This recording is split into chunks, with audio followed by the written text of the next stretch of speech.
franchise. I'll tell you what. When the listeners, the patrons, give us like stuff that we fucking hate, and we can blame them.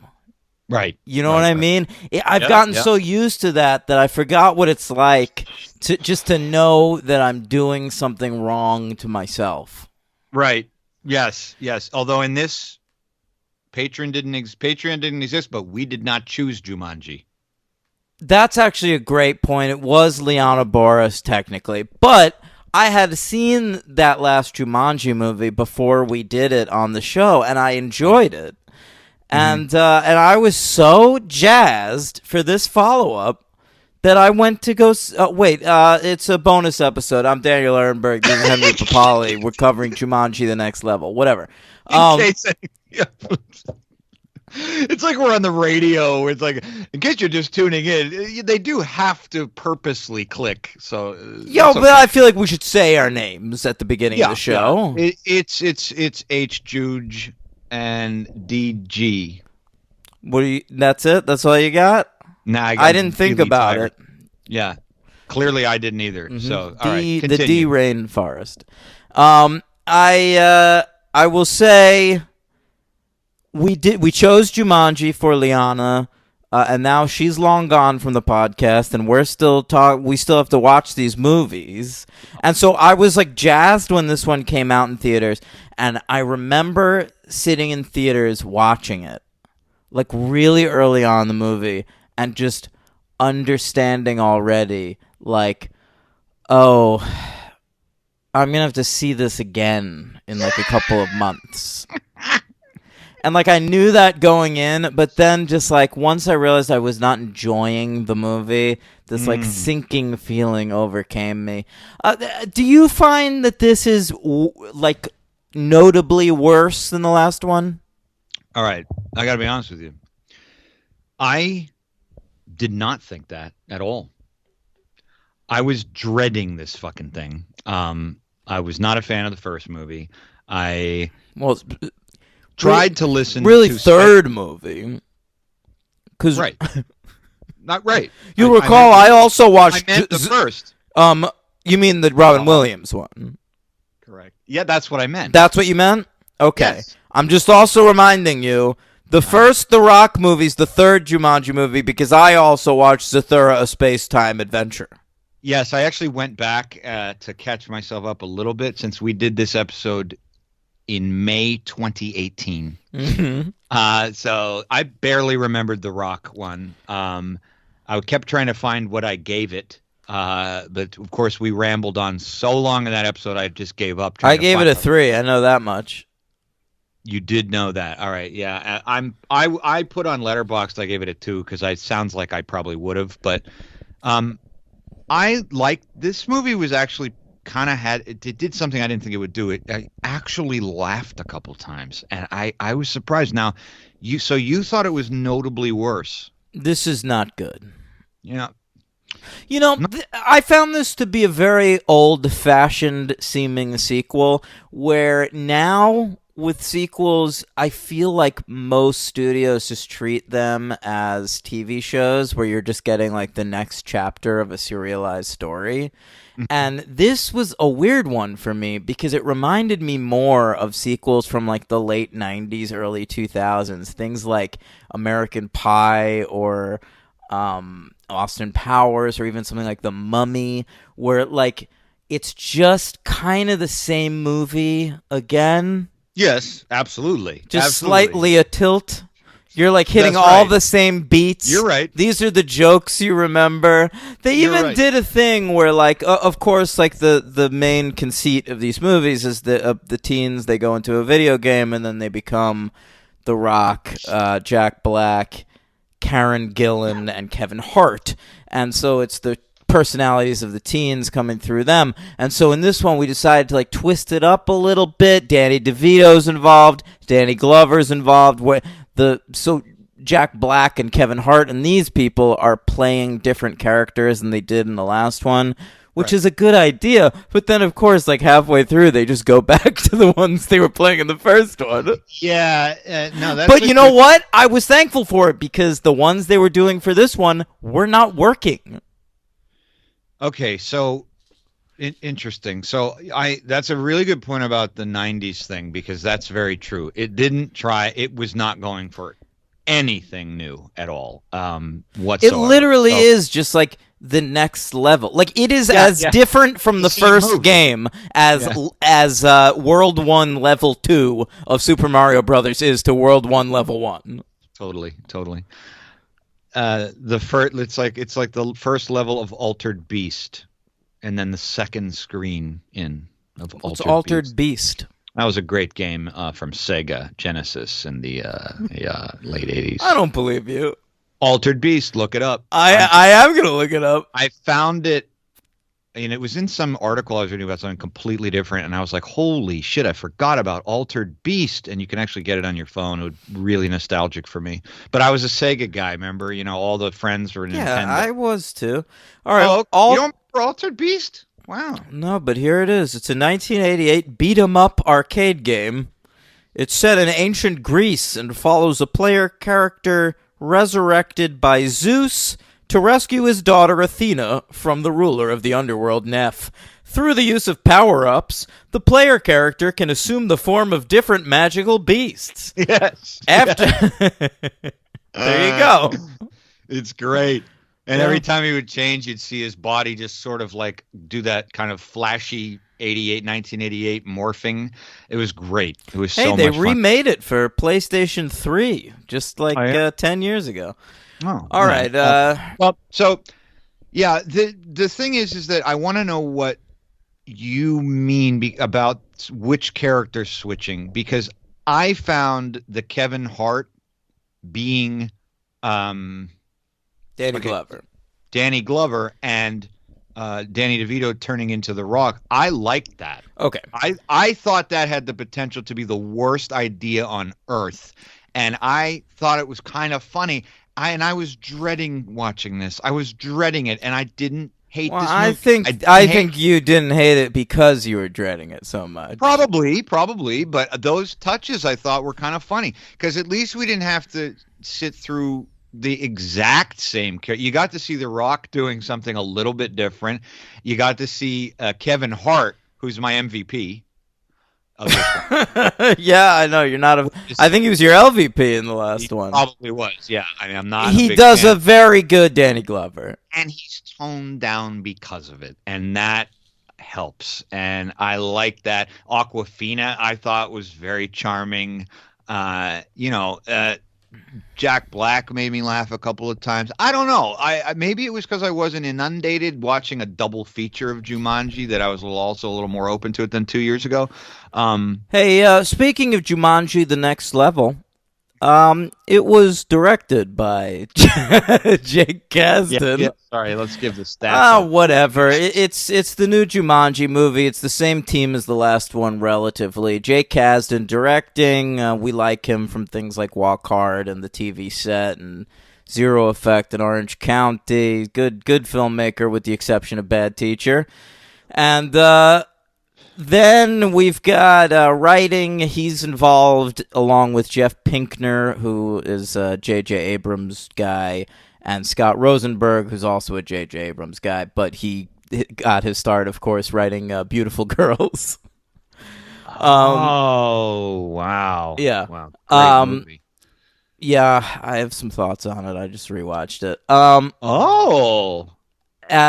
Okay. So this came out December 13th of this past year, 2019, the last good year we'll ever have. And not that it even was one.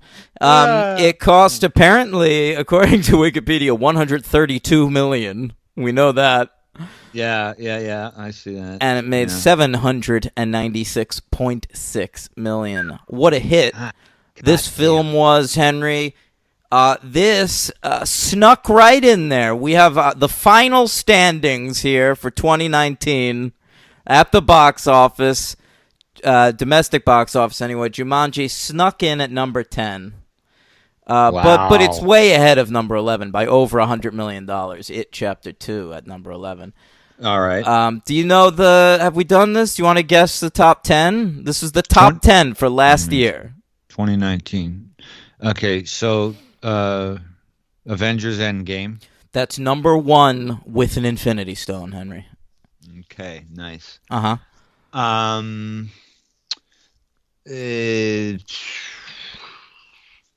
No, I don't know. What are you talking about? That's the only movie you could think of from last year?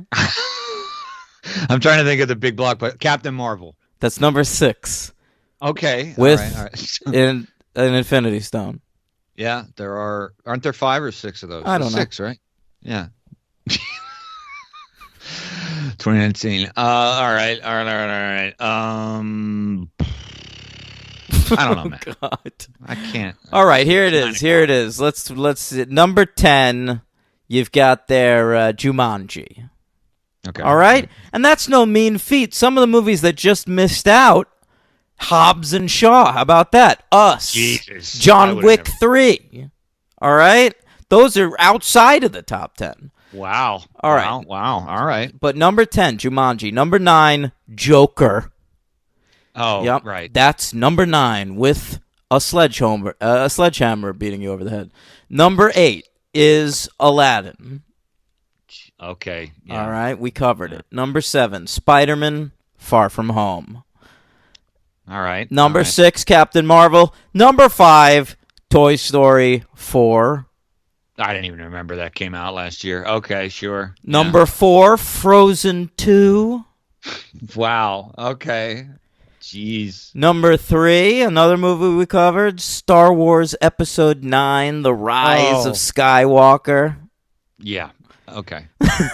Trying to make me. Can feel you like an believe idiot. that? Listen to this, though. That at number 3 got beat. Number 2, The Lion King. The Lion King Yeah, beat fuck Star you, Wars. Star Wars. Wow. And then that's so insulting. I to know, Star for Wars. sure. And then number 1, of course, Endgame.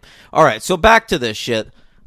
The Rock, I mean, I like him almost 100% of the time in life. You love him. I love him. The guy can't do a Danny DeVito impression. I am so sorry. That is true, but I think in this movie, I can't believe I'm on the positive end of a fucking Jumanji conversation. I think that he's doing what he thinks is sort of a little bit of a New Jersey Danny DeVito. He's doing the It's bad. cool and yep. It's bad.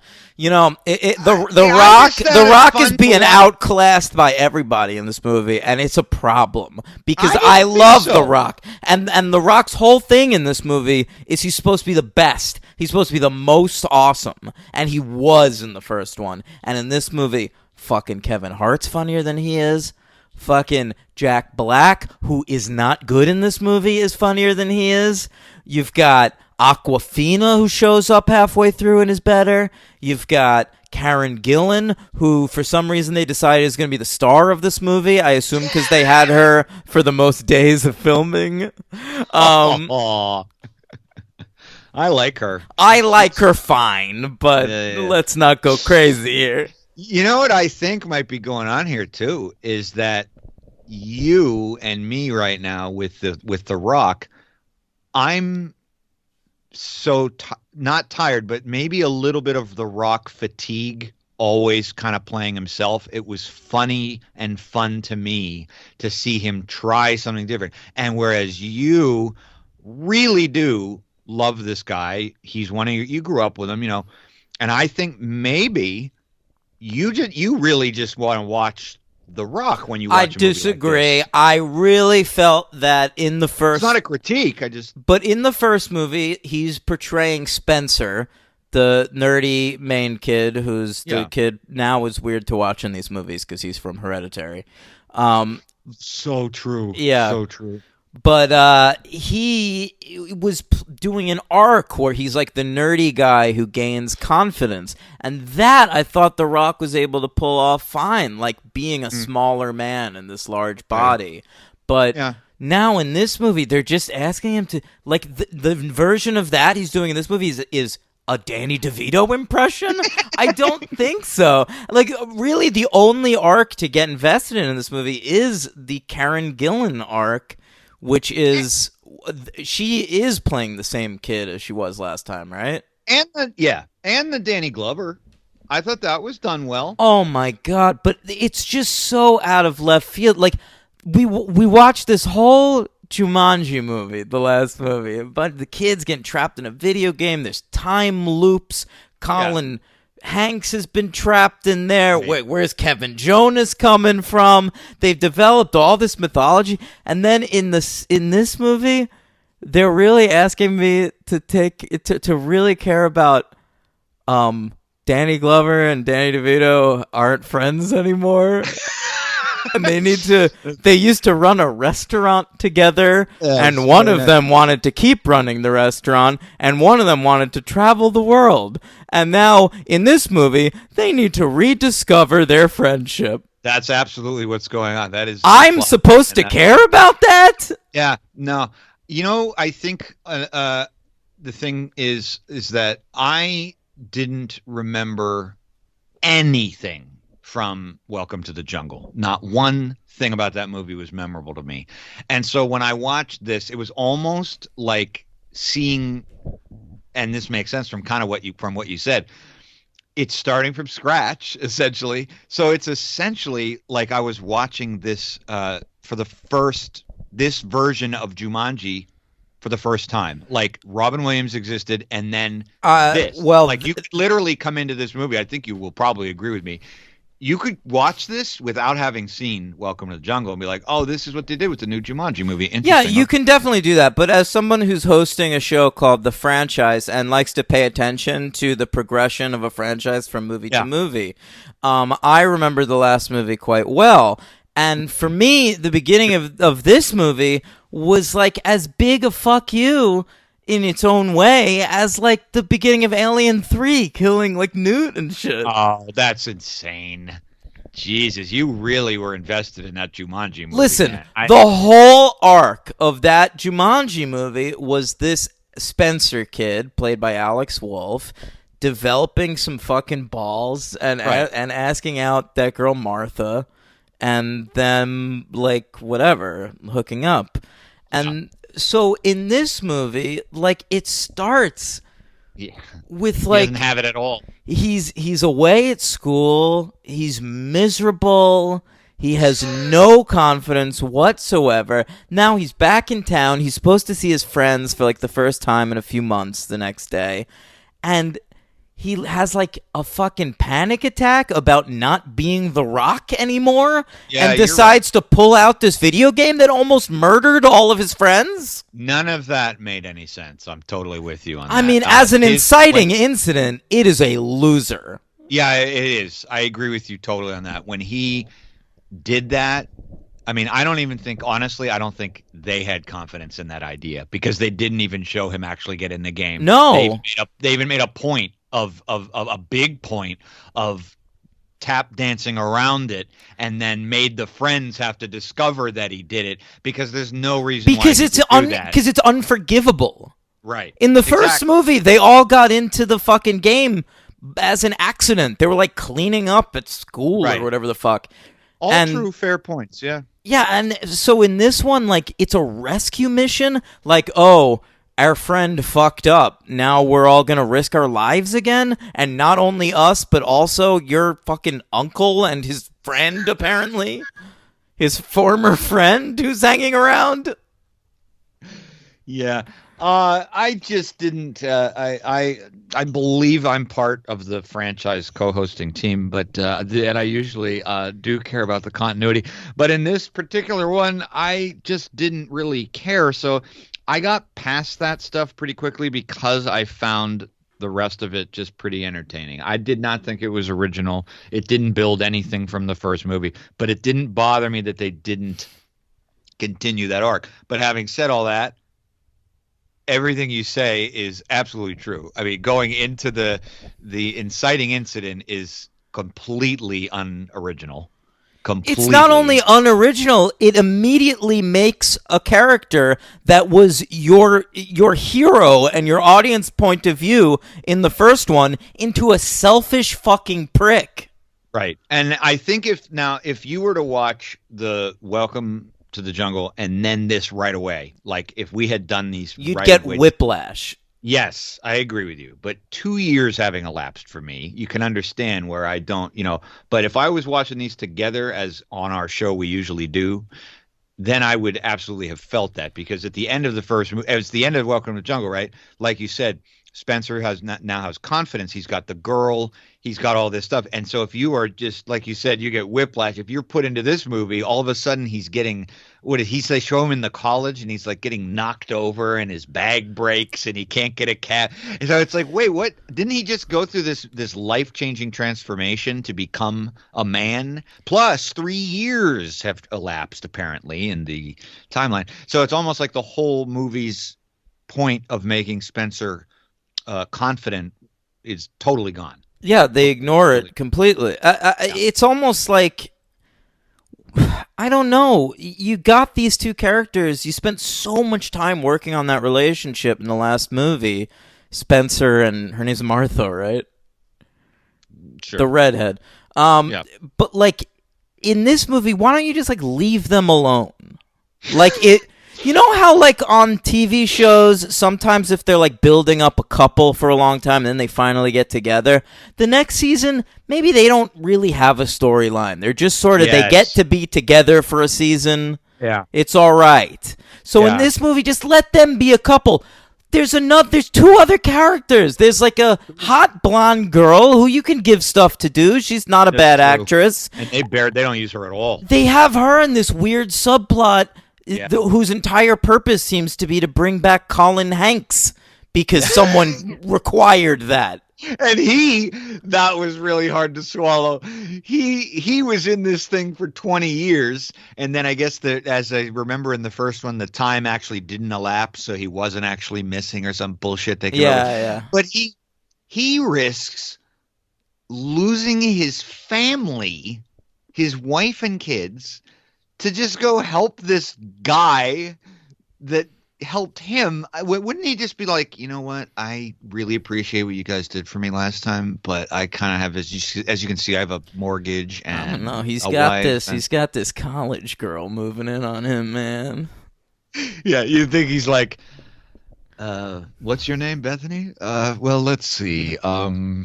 Henry, she was barely legal in the first one, and now she's ripe for the taking, baby. Colin Hanks, how old is he now? Is he like your age? Colin Hanks? No, he's older than me. Probably like my age. Yeah, he's probably your age.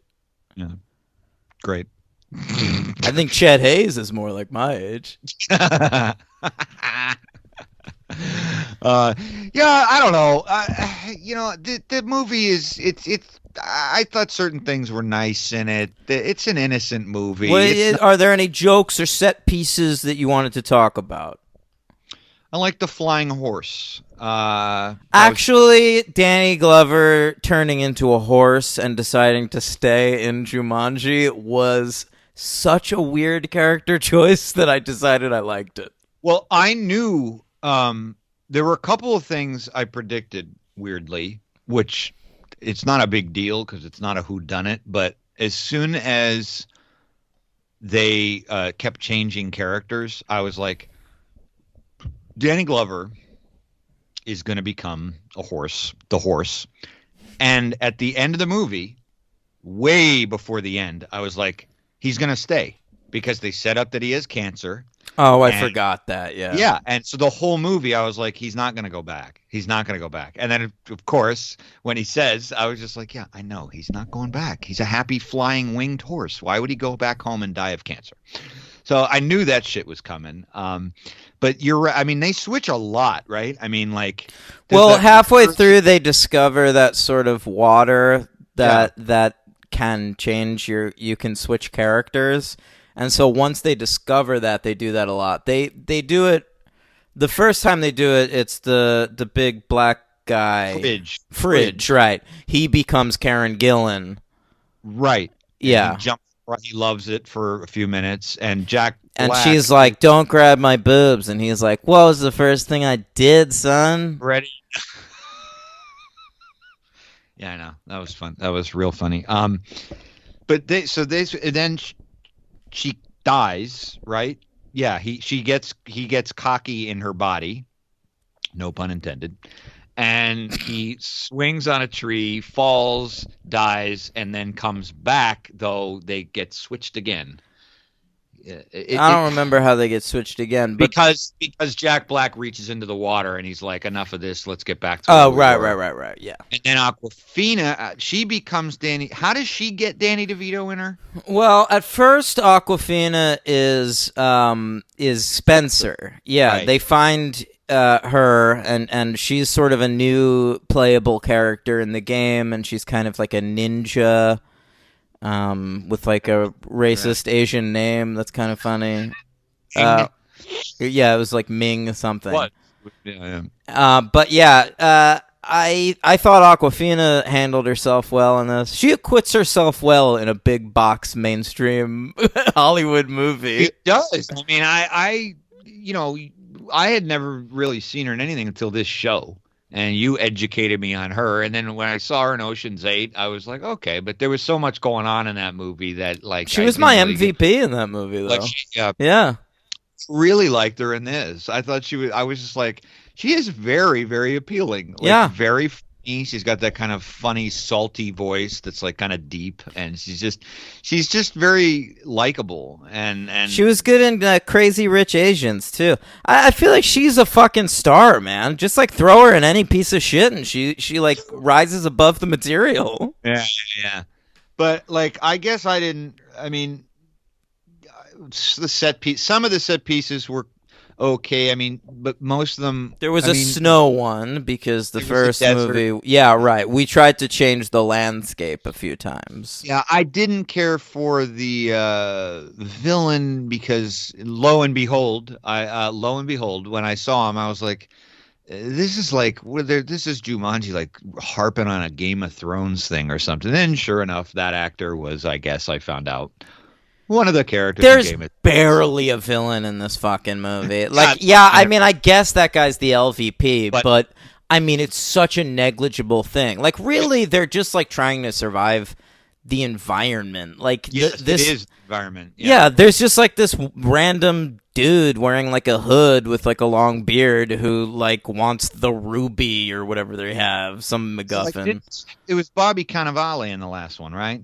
He was in Yeah, action. yeah. And you know what? I that didn't bother me that they didn't cast someone good in the role because Bobby Cannavale was so wasted in the last movie that if you're literally just going to make the same movie again, fine. Just cast a fucking Game of Thrones nobody in the role. They did.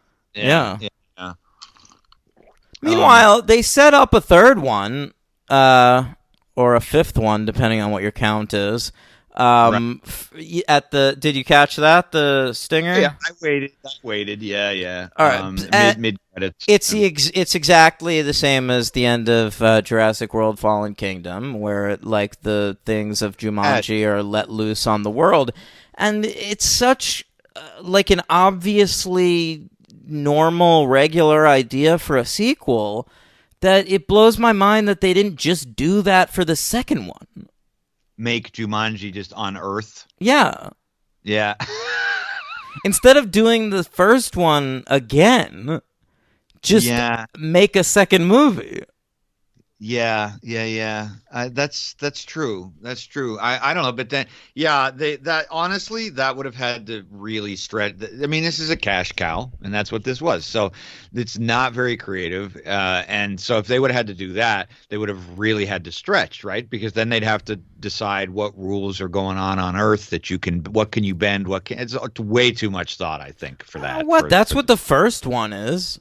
Yes, but that was an original production, being like a remake of sorts. You know what I mean? So I think that it was like an idea being tried out, whereas this was like no matter what we do. But this, remember, is in the same continuity with the first one, so we can just use the same rules that are established in the Robin Williams movie and do it with these characters, and you would have gotten a different flavor for this fucking movie. I know. I think you're giving them a little too much I'm credit. not. I'm not. Jake Kasdan is a good filmmaker who's been making good movies for over 20 years now. And fucking the last movie was co-written by Chris McKenna, who's a great writer, and Jeff Pinkner and Scott Rosenberg kept going for this one. This is not untalented people making this movie. No, but that doesn't always mean the recipe's going to be that they give a shit. Right? They have so much money, and I just don't understand why they couldn't. I don't know. Maybe they had a deadline and they couldn't work out like a new storyline to make the deadline.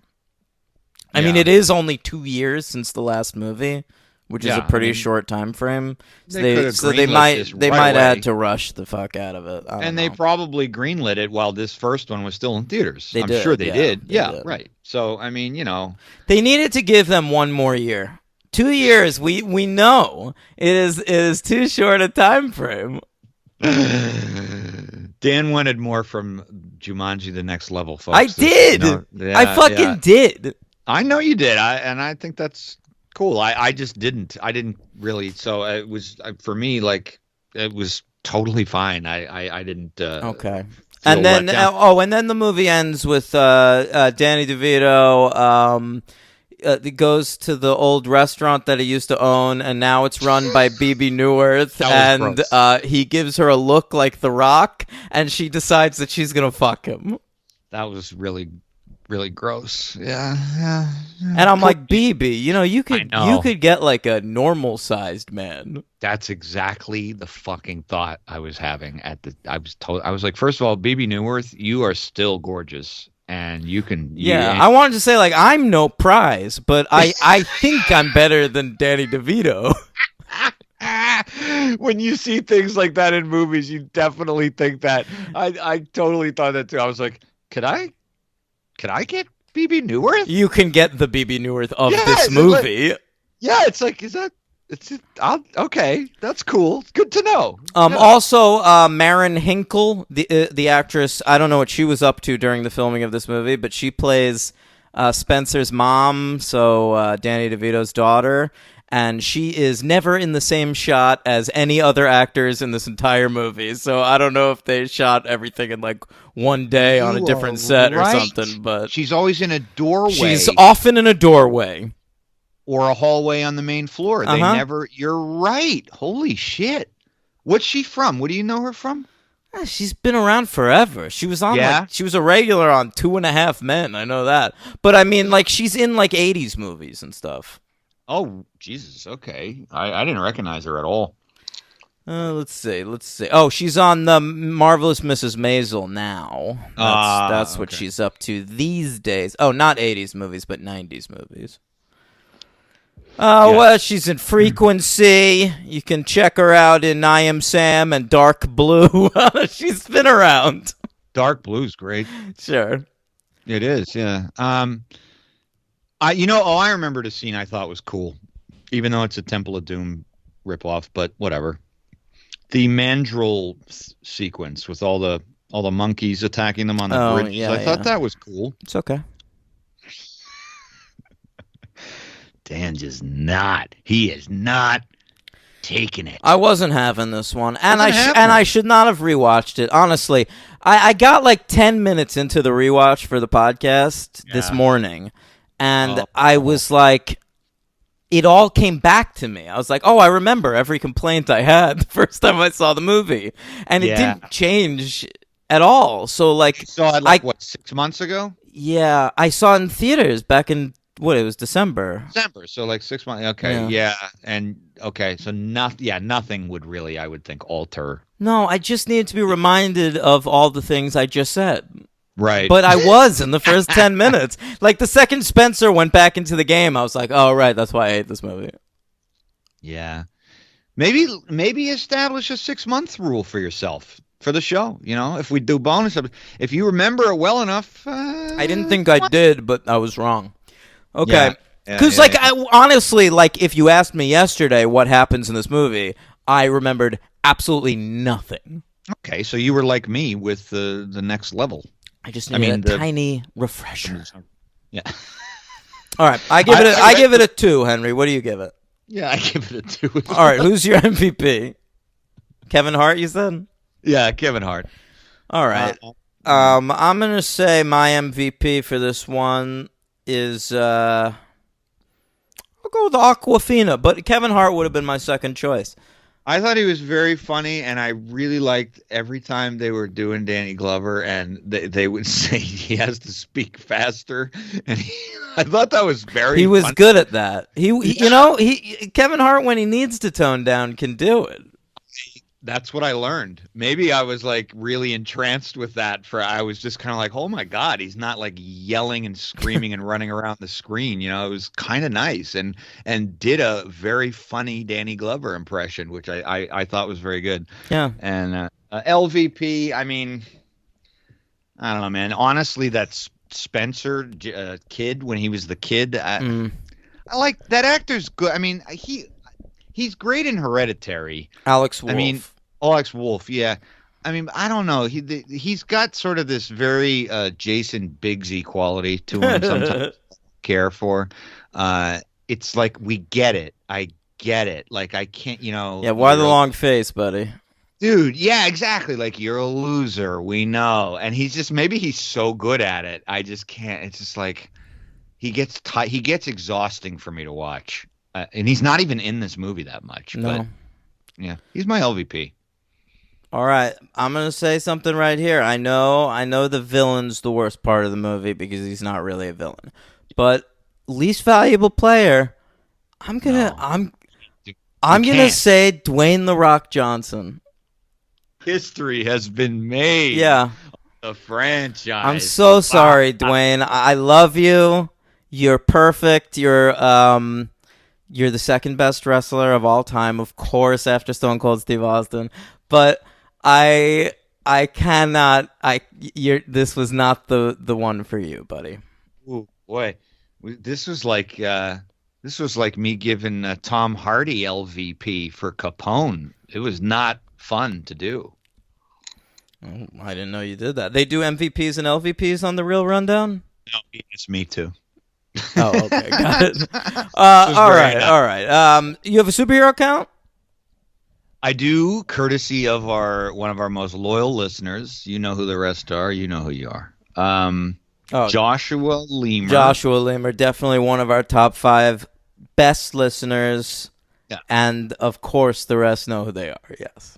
Yeah. I have had sort of a rep over the last 4 years of not doing superhero counts for bonus eps, and so I asked Josh if he would be interested in doing so, and he did. He supplied me with an extremely thorough one, but we're gonna see what we can get in here. First, he did sort of the Henry version. All right, you name the actor. I know it. I know all of them in this one. All right. Danny DeVito. Of course, in the best Batman movie, he played Oswald Cobblepot. Yeah. Mm-hmm. Yeah. Josh always gives him an uncredited cameo in the first Men in Black. Yes, he was an alien on the screen. Right. But, okay, I guess he thinks that was a comic book. No, yeah. In the movie Men in Black. Oh, yeah, that's a superhero. I think that counts, superhero count. Yeah. All right. Yeah. Danny Glover. Of course, he was in Blank Man. I wouldn't even have gotten this to register, and this is legit. What? Appeared as Client in the pilot episode of the short-lived Fox show Human Target, based on the DC Comics. Yeah, character. I know. Vertigo. DC Vertigo, Human Target. That's a superhero count. Josh. Jesus. All right, here we go. Dania. There have been 2 short-lived Human Target TV shows, by the way. Really? Yeah. All right. Jesus. Dania Ramirez. That's right, from Heroes. She appeared briefly in this as like the very exotic woman who showed up. Funny. I thought that was funny. It was all right. Yeah. God, I liked a lot of dumb humor in this movie. What the hell was going on with me? All right. Yeah, and I guess she was Callisto in X-Men 3. That's right, The Last Stand, yeah. He credits her as Maya on Heroes. He's generous. That's not. I certainly count that. I Yes. know you do. I know you do. She voiced Scandal Savage in the 2018 animated Suicide Squad movie, and voiced Red Velvet in Justice League Action. Red Velvet, like the cake. So I guess, is there a cake in Justice League that I'm not aware of that has like kryptonite powers or I something? don't know, man. I am Red Velvet. If Batman or Flash, I only work on the Batman and Flash. They eat me, I All right, what's next? they get fat. My cholesterol's That'd be up. a good power, like a superhero Yeah. we could make anybody fat. Yeah, just it gets their cholesterol. It would be you know. so Red tornado distracting in kid. a fight to all of a sudden get fat. You gotta make it like one of those like third tier characters, like Red Tornado or something. Just be like I have only one weakness. your Earth Red Velvet Cake. Is that how you think Red Tornado talks? That's what I always imagined him to sound Yeah, like. because his dialogue boxes are kind of square. Yeah, It makes you think of yeah. robots. I've never heard him in a cartoon or anything. How do they do him in a I cartoon? don't remember. All right, who's next? Massey Ferlin, who played Switchblade in this, The Rock's character's nemesis weakness. Oh, yeah, right. He played a janitor in The Dark Knight Rises and a flight attendant in Spider-Man Far From Home. Who could forget? God, I'm so glad he did this superhero count. These are the kind of counts that make my days very, very painful. John Ross Bowie. Oh, yeah, I know this one. He's a guy. He's a character actor. He's been in a lot of sitcoms, including The Big Bang Theory. But he was in one of the Spider-Man movies, right? He doesn't credit him with that. Oh, maybe I'm wrong. What? Oh, I'm thinking of fucking Martin Starr in Homecoming. Go ahead. Yeah, he gives him it's a hero credit. Appeared in an episode of Heroes as an unnamed attorney and did voice work Jesus. for the Big Hero 6 animated Oh my series. god. All right. Never mind. Let's get through this. Diobia Opare. Who's who was that? The elevator guard. Great. Boy, he's digging deep. Played a paramedic in 2012's Dread. Okay. All right. And lastly, Bebe Newworth Oh. voiced a character on an episode of the 90s cartoon Freakazoid, which is about a superhero but not based on a comic. So I'm not Correct. sure if that counts. And that's I watched it.